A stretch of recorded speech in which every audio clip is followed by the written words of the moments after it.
Welcome. I am Professor Dansereau, and this is my YouTube channel. Today we're going to show you how to apply cell styles to a table in Excel.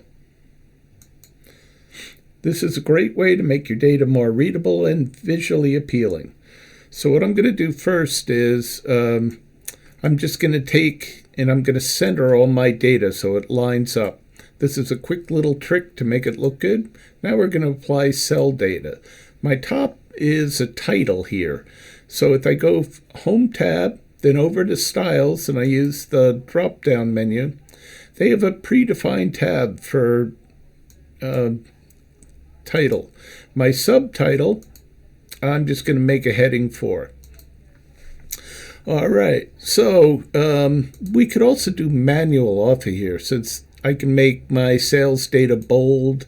I could even change the color of it if I want. I can increase the font size.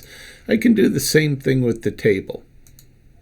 All right, now I want to do my column headers here. I like to put an underline underneath my column headers, like with a heading 3, and then I'll do my row headers with a heading 4, because of the same font size and same font style. So there.